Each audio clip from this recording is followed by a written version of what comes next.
back, or I better say, welcome black. This is week 3 of Monologues For Us by Us, a weekly virtual series that explores the thematic parallels of August Wilson's work and the work of other contemporary black excellent playwrights. I've taken it too far, I know. Happy Juneteenth!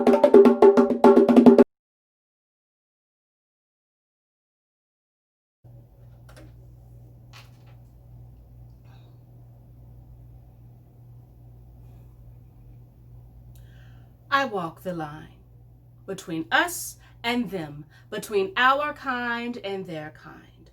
The balance of the system depends on a well-drawn boundary line and all parties respecting that boundary. I am a married woman. That is, have never in the past or even in the recent present or even when I look out into the future of my life, do I see any interest, any sexual interest in anyone other than my husband. My dear husband, the hours that he keeps, the money he brings home, our wonderful children, the vacations we go on. My dear husband, he needed a little spice. And I agreed. We both needed spice. We both hold very demanding jobs. We put an ad in the paper. Husband and bi-curious wife seeking. But the women we got, hookers, neurotics, gold diggers. Bring one of them gals home from work, hubby said. And Hester, she came to tea. She came over and we had tea.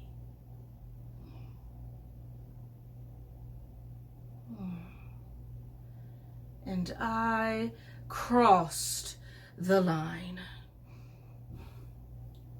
It was my first threesome, and it won't happen again. And I should emphasize that she is a low-class person. And what I mean by that is that we have absolutely nothing in common. And as her caseworker, I realize that the maintenance of the system depends on a well-drawn boundary line and all parties respecting that boundary. And I am, after all, I am a married woman.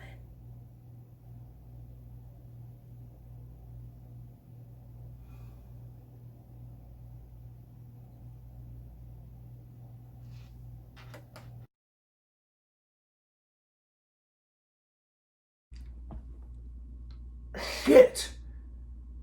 This knot ain't coming out. I could cut it, but that would ruin the whole effect, wouldn't it?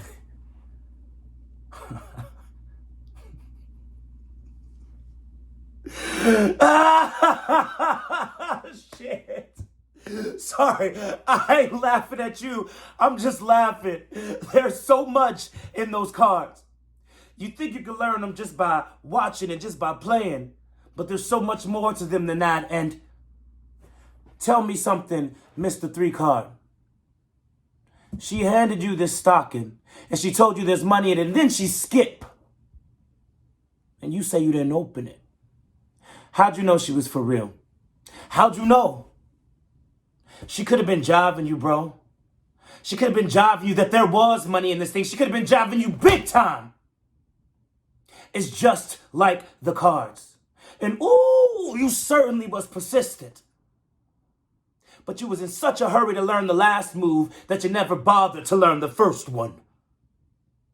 That was your mistake. Because it's the first move that separates the player from the played.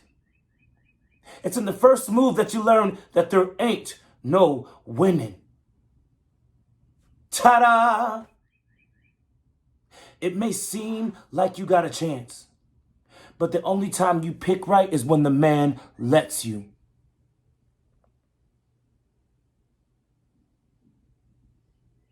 And when it's the real deal, when it's the real fucking deal, when there's money on the line, the man won't want you to pick right.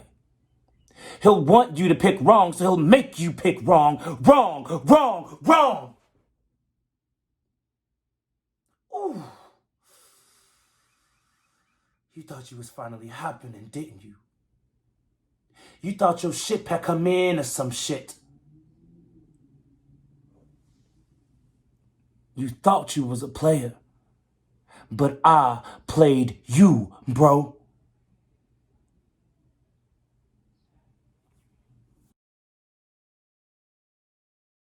Whoo! A moment of recognition for the work. Hashtag Cincy Blackters be killing it. The pieces that you just saw from Keisha Kemper and Montez Jenkins Copeland are from Pulitzer Prize winning playwright Suzan-Lori Parks. In the Blood is a contemporary spin on Nathaniel Hawthorne's classic novel, The Scarlet Letter. Hester, the heroine of this tragedy, symbolizes how the black woman is used and abused by capitalism, racism, and the patriarchy. Keisha portrays the character, the welfare lady. In her confession, we are reminded that to survive in a world with all these isms, some of us feel that we have no choice but to bring our own kind down. To the welfare lady, being a married woman is what makes her a better woman than Hester. I don't even need to unpack that right now. Suzan-Lori Parks won a Pulitzer Prize for her masterful play, Topdog, Underdog. Two brothers, Lincoln and Booth, are doing whatever they can to get by. Montez portrays Lincoln, a card-slinging hustler who has figured out how to manipulate the system to win at a losing game. Now let's look at two more monologues performed by LaShondra Hood and Elliott Young. These talented black actors will portray siblings Berniece and boy Willie from August Wilson's The Piano Lesson. The Piano Lesson is Wilson's fourth installment to the Pittsburgh Cycle, taking place in 1936 in the midst of the Great Migration. Berniece is a woman of conviction, and in this monologue, she's explaining to Reverend Avery Brown that she doesn't need a man to be a full woman. Boy Willie thinks he's got the game figured out. He'll sell the family heirloom, an ancient piano with the carvings of the family's ancestors, to buy some land.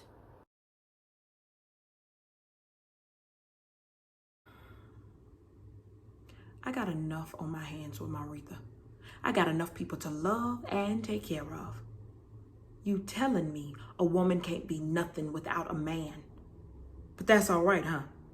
You can walk out of here right now without me, without a woman, and still be a man.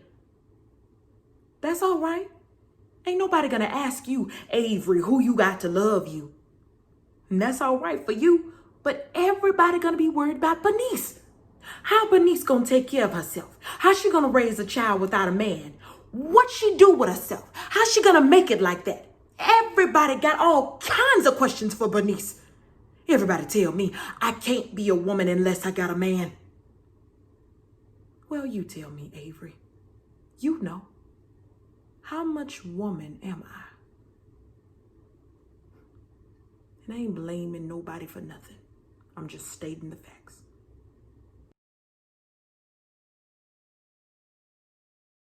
Got 100 acres, good land. He done sold it piece by piece. He kept the good part for himself.